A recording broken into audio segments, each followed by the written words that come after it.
Assalamualaikum warahmatullahi wabarakatuh. Yang terhormat Bapak Kepala Sekolah, yang terhormat Bapak Ibu Guru Ismail satu Pusat Hilir yang hebat-hebat. Hari ini saya akan memberikan materi pada acara diseminasi pemahaman disiplin positif CGP angkatan 10. Saya akan memberikan materi tentang keyakinan kelas. Sebelum saya memberikan materi, mari kita mulai dengan senyum dulu.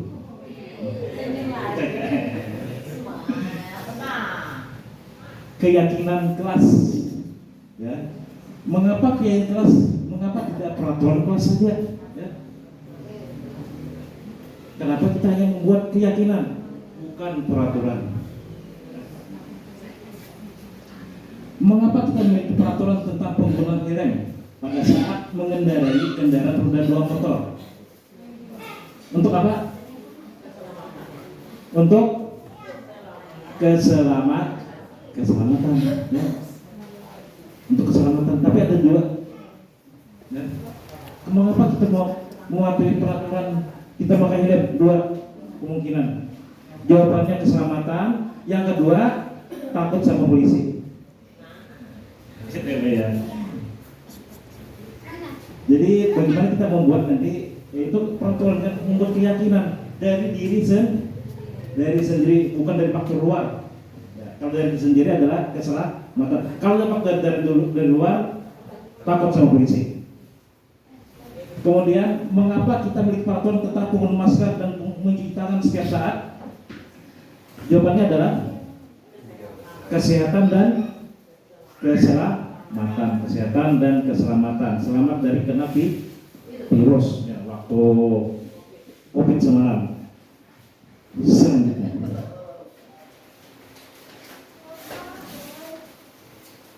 nilai keselamatan atau kesehatan ini yang kita sebut sebagai suatu keyakinan, yaitu nilai kebajikan universal yang disepakati secara tersirat dan tersurat, lepas dari latar belakang suku, negara, bahasa maupun agama. Nilai kebijakan menekan pada keyakinan seorang akan lebih motivasi seorang dari dalam, seorang akan lebih tergerak dan selamat menjaga keyakinannya daripada hanya sekedar mengikuti serangkaian peraturan tertulis tanpa makna. Jadi membuat kayak itu dari hati, dari keyakinan, ya. Dari keyakinan, bukan dari aturan dari luar, ya, bukan dari luar. Nanti kita akan membuat keyakinan itu melibatkan anak-anak, ya. Melibatkan anak-anak, ya. Kalau peraturan sekolah itu dari luar, peraturan sekolah siapa yang membuat? Yang membuat siapa? Kalau peraturan sekolah? Presiden. Ya, yang melibatkan antara ya guru ya, tanpa melibatkan anak. Mana melibatkan anak? Itu peraturan sekolah. Selanjutnya, pembuat keyakinan sekolah atau kelas. Keyakinan kelas bersifat lebih abstrak. Apa abstrak kelas? Tahu abstrak? Abstrak apa?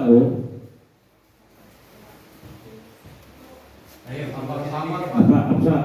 Abstrak itu ringkasan. Secara ringkas dari peraturan yang lebih rinci dan konkret, ya. Itu ada salah satu contoh di belakang. Nah, itu keyakinan kelas. Nah, tapi harus lebih abstrak. Misalnya membuang sampah di tempat sampah, menjaga kebersihan kelas dan sekolah. Itu tidak ringkas. Apa ringkasnya? Ringkas? Kira apa ya? Buang sampah di tempat sampah, menjaga kebersihan kelas dan sekolah. Tapi ringkas biasanya buang sampah. Tapi kelas kadang-kadang itu apa? Menjaga kebersihan lingkungan sekolah gitu ya. Begitu ya, abstrak atau ringkas. Kemudian KKS baru pernyataan universal atau secara umum. Kampung sampah, tempat sampah, menjaga kebersihan kelas dan sekolah itu umum, tidak universal. Kalau universal menjaga kebersihan lingkungan sekolah. Keyakinan tersebut tidak terlalu banyak sehingga mudah diingat dan dipahami oleh semua warga kelas. Karena terlalu banyak, maka diringkas, dibuat secara umum. Ya. Keyakinan sebagai sesuatu yang terkait di lingkungan tersebut. Nah, yang pasti, ya, yang bisa diterapkan. Nah. Kemudian semua rekan sangat ikut berkontribusi dalam pembuatan kegiatan kelas lewat kegiatan curah pendapat. Nah, arti kita ketika masuk awal pelajaran, yang pertama kita adalah membuat keyakinan kelas atau aturan, ya ada lagi aturan, kesepakatan kelas. Semua ada yang buat kesepakatan kelas yang, ya, tapi itu masih belum melibatkan anak-anak, tapi kita harus melibatkan anak-anak, ya.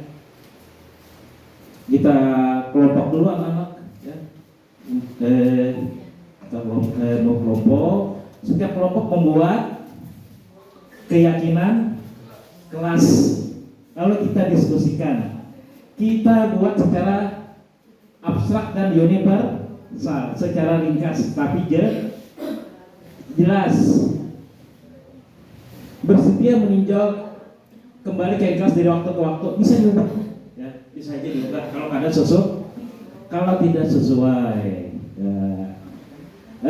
Paham apa itu ibu keyakinan kelas? Seperti di belakang, gitu kan? Itu juga keyakinan kelas, ya. Artinya kesepakatan supaya apa kelas itu menjadi lebih aman, nyaman, tertib, teratur. Ya, ya. Kemudian apa perbedaan keyakinan kelas dan peraturan? Nah, salah satu perbedaan kunci dari keyakinan kelas adalah menghindar daripada kalimat-kalimat negatif. Apa itu kalimat negatif? Misalnya dilarang membuang sampah. Itu kata dilarang negatif. Buanglah sampah. Ya, buanglah sampah. Buanglah sampah, gitu ya. Kalau dilarang, tidak boleh membawa HP. Dilarang mancing. Itu negatif. Kalau jangan dilarang mancing. Jangan ini, dilarang ini, tidak boleh. Itu kalimat negatif. Jadi digunakan kalimat positif. Nanti boleh membawa HP.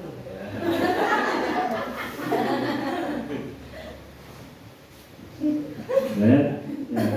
Ada lagi pertanyaan? Ya. Jadi buatlah kalimat yang kalimatnya positif, ya, tidak negatif, tidak membuat anak takut. Terus Pak, kalau menghindari jangan mati narkoba kayak apa Pak? Apanya?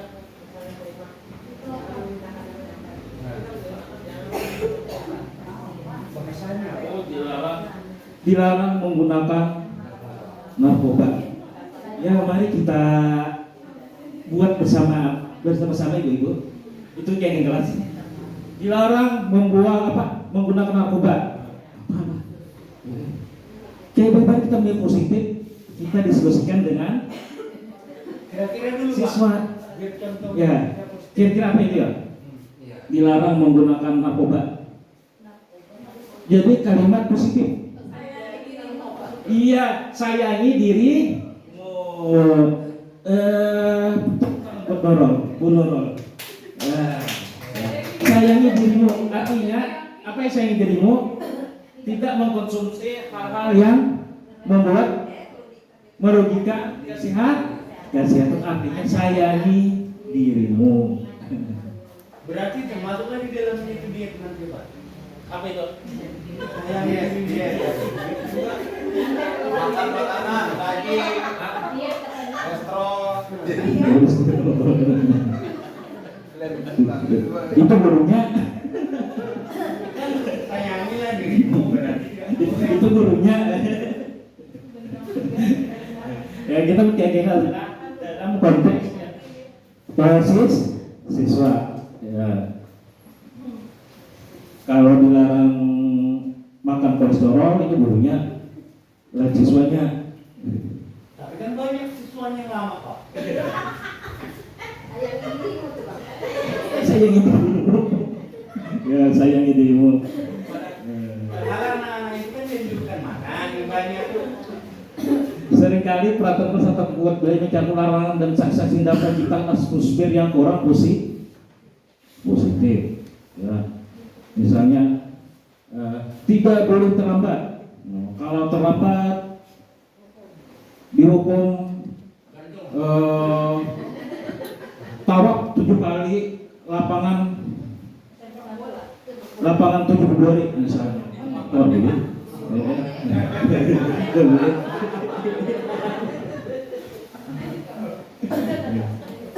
Ada yang tanyakan? Tidak ada. Lanjut. Nah, ini contoh keyakinan kelas kelas 7A. Kami guru dan seketik kelas meyakini untuk datang tempat waktu, hormati guru dan teman, angkat tangan jika ingin bicara, dengarkan penjelasan guru, rapikan buku setelah belajar dengan aktif dan tertib, makan minum di luar kelas, membuang sampah pada tempatnya, bermain di halaman. Ya. Jaga jujur dalam ujian. Apa itu? Murid izin sebelum keluar ke kelas, kan? Tidak ada kata negatif, tapi dia jelas. 9C, bekerjasama menjaga kebersihan kelas, saling peduli, menghargai dan membantu sama lain, menjaga dan meletakkan barang sesuai tempatnya, mengerjakan tugas tepat waktu dan aktif di kelas.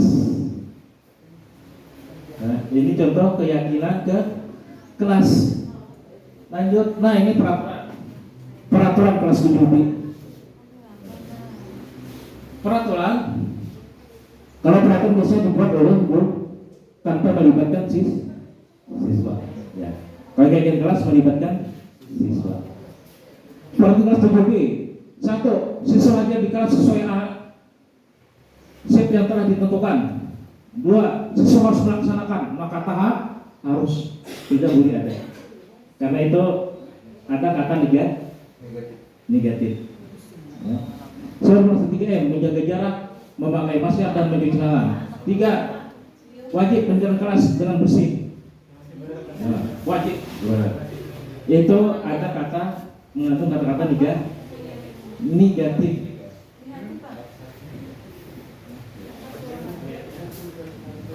Siswa berpakaian rapi dan memakai seragam sesuai dengan ketentuan sekolah. Siswa harus. Tapi sekali dengan kata apa? Ini ya. Kalimatnya menjadi kalimat positif.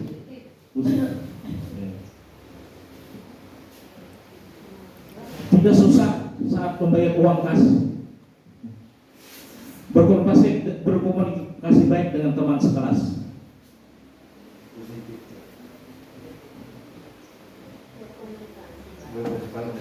Kalau berkomunikasi masih positif. Ya. Nomor 7, tidak susah saat membayar.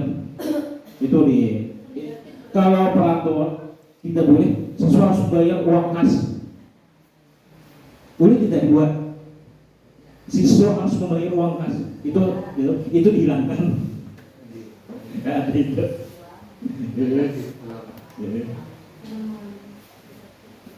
Adalah contoh peraturan.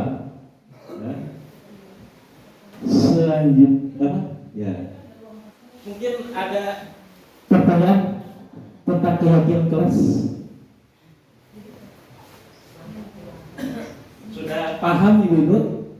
Apa itu peraturan? Apa itu keyakinan? Peraturan hanya dibuat oleh satu ya mungkin dunia aja membuat. Kalau keyakinan kelas kita melibatkan siswa untuk peraturan banyak menggunakan kata-kata negatif. Kalau keyakinan kelas banyak harus menggunakan kata-kata positif. Selanjutnya Ada terbalik lah Pak. apa yang ada di Kan kayak gini Pak, namanya kan kalau keyakinan itu adalah sesuatu yang terdorong dari hati seseorang. Ulangi ya. Nah, jadi menurut saya kayak gini Pak. Sebenarnya menurut saya bukan menurut konsep dan apa tidak. Keyakinan itu adalah yang terdorong dari hati seseorang untuk melakukannya. Sedangkan peraturan itu adalah suatu peraturan yang disepakati bersama, berarti terlibat orang banyak. Nah, jadi sedangkan Bapak tadi bilang bahwa peraturan itu adalah yang dikeluarkan oleh perorangan, sedangkan keyakinan itu adalah kesepakatan bersama. Nah, jadi kalau menurut saya, yang masuk akal saya lah, kita menanamkan keyakinan itu kepada siswa agar mereka dengan hati yang ikhlas dan tulus melaksanakannya. Sedangkan peraturan itu, apa peraturan yang kita buat disepakati oleh suatu kelompok itu, maka adalah seperti yang Bapak buat tadi, harus bayar uang kas. Kan kesepakatan dari siswanya itu. Tidak ada wali kelas menyatakan itu harus bayar uang kas, karena yang mengelolanya itu adalah siswanya. Nah, jadi menurut saya Pak, itu mungkin ada dari sudut pandang yang lain Bapak bisa menjelaskan masalah seperti yang tadi itu. Nah, dari segi sanksinya pun sebenarnya, kenapa diutamakan seperti keyakinan kelas ini? Karena keyakinan kelas ini adalah suatu dorongan yang timbul dari hati siswanya, sedangkan peraturan itu sifat memaksa. Kalau sesuatu yang terpaksa, kemungkinan hasilnya akan lebih kecil. Nah, itu pendapat saya Pak, terima kasih. Nah, yang terakhir saya setuju dengan Pak Marbun. Ya. Keyakinan kelas itu adalah hasil dari hati nurani siswa. Ya. Kalau peraturan itu dari aturan sekolah, bukan dari siswa, tapi yang membuat adalah mungkin kepala sekolah, mungkin guru, tapi tidak melibatkan siswa. Tapi di kelas, ini kan di kelas, ya kita membuat bukan aturan, oke. Di kelas itu namanya keyakinan kelas, karena kita akan melibatkan siswa. Aturan dalam kelas saja, ya, dalam lingkup yang lebih kecil, ya. Tapi kita melibatkan kelas, ya. Dan keyakinan itu harus juga berpihak pada murid. Jangan merugikan murid. Mungkin ini juga aturan, ya. Kalau bisa buat aturan jangan merugikan murid. Ya. Berarti Pak. Kalau di rumah Pak? Kalau di rumah Pak? Kalau di Pak? Kalau mungkin. Kalau ada juga sedikit pandangan. Kalau peraturan itu kan sudah jelas, sifatnya biasanya dari atas ke bawah, kebanyakan. Walaupun ya memang peraturan itu juga biasanya kita dirapatkan atas segala dan juga yang memutuskan kan bersama-sama. Namun kalau keyakinan ini apa yang dikatakan Bang Bagus sudah cukup jelas. Kalau saya bisa merubah keyakinan itu menjadi kesepahaman atau kesepakatan kelas. Nah, itu mungkin lebih mendekati. Kalau umpamanya kesepahaman kan sama-sama membuat, sama-sama menjalankan. Nah, ini kesepakatan atau kesepahaman. Nah, kalau keyakinan ini ya memang ini dari hati, dari dalam. Artinya itu sudah ibaratnya orang sudah sadar. Nah, ini kesepakatan bisa atau kesepahaman. Siapa Bapak Ibu? Menurut kayak itu Pak pandangannya kalau semuanya. Tapi karena beliau ini artinya belajarnya dari doktrin PMM, itulah yang harus apa namanya nih?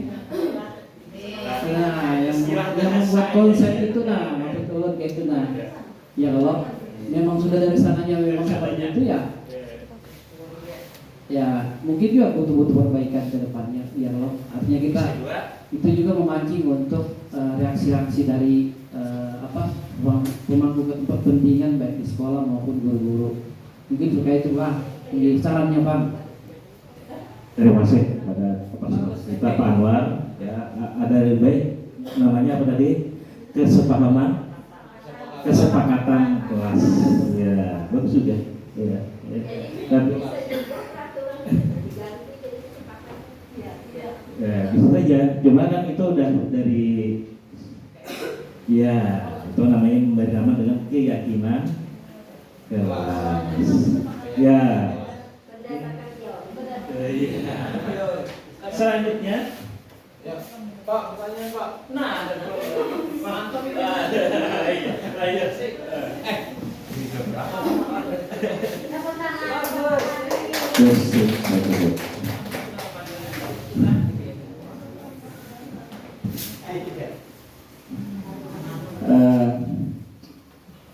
Apa yang disampaikan oleh Pak Lukman tadi sangat menarik, dan ini terus terang merupakan hal yang baru karena ada program CGP ini kan, hal-hal yang baru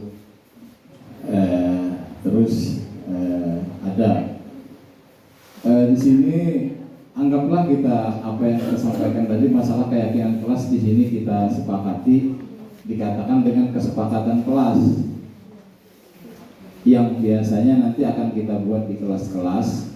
Nah, di sini saya bertanya aja, sejauh mana kesepakatan kelas ini kita letakkan di sekolah itu, sejauh mana kebermanfaatannya. Misalkan ada kesepakatan kelas dan ada peraturan, misalkan anggaplah ada peraturan. Kalau peraturan kan jelas sudah nih, kalau melanggar peraturan akan ada konsekuensinya. Mungkin ada hukuman. Nah, tentang kesepakatan kelas ini sejauh mana kebermanfaatannya di kelas itu, misalkan apakah ada seperti peraturan, misalkan melanggar kesepakatan ini artinya ada sanksinya juga atau seperti apa? Nah, itu aja mungkin dari Ulun. Terima kasih. Untuk sejauh ini kita masih belum ada kita yang membuat sama siswa membuat keyakinan kelas yang melibatkan siswa.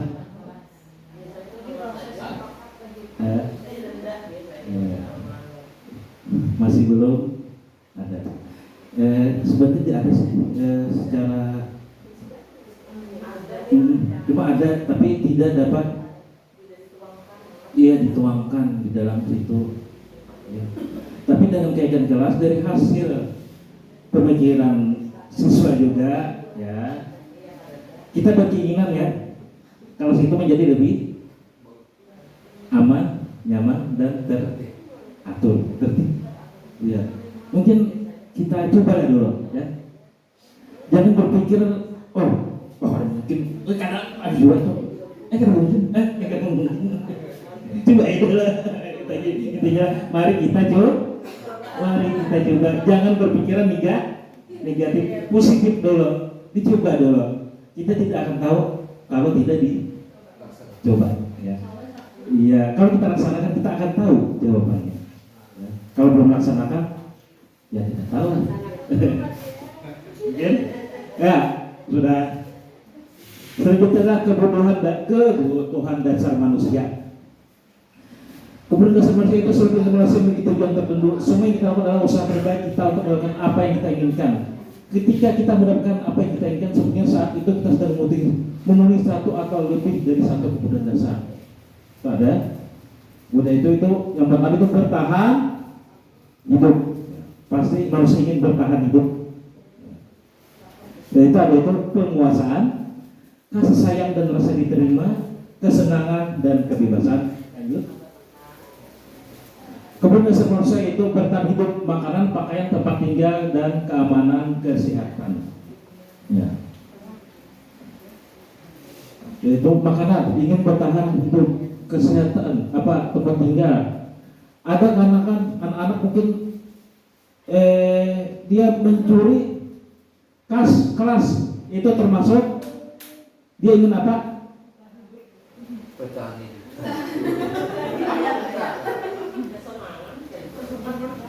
Apakah bertahan hidup atau penguasaan? Penguasaan. Ya? Apa hidup? Mungkin penguasaan. Ya. Kalau bertahan hidup itu makanan, pakaian, tempat tinggal, keamanan, kesehatan. Rasa sayang dan rasa diterima. Rasa diterima diperlukan berbagi kerjasama menjadi bagian dalam kelompok. Ada kala anak-anak itu bermasalah karena kurang dia mencari perhatian. Ada ditemukan anak itu sebenarnya bermasalah karena mencari perhatian. Banyak atau ini sebenarnya mencari perhatian enggak? Ini macam-macam melakukannya. Bisa itu deh mencari perhatian. Nah itu termasuk ya, rasa sayang dan rasa diterima. Mencari perhatian gurunya supaya itu merasa diperhatikan. Ya tadi merasa pingsan lah, pura-pura garing lah, pura-pura kerasukan, macam-macam. Penguasaan harga diri ingin untuk dianggap memimpin, berproses, diakui, didengar. Ya. Mencari jati dirinya bahwa aku ini aku paharnya. Ada di kelas saya itu kan Iya, Pak. nelayannya itu takut-takut aku. Iya aja, dandak iya aja. Merasa penjagungnya ada juga. Itu adalah penguasaan. Kemudian kebebasan, mandiri, memiliki pilihan, mencoba hal yang baru, mampu mengendalikan arah dirinya, kebebasan. Dia ingin bebas. Ada kala anak-anak tuh pada betah di kelas, rasa terkurung.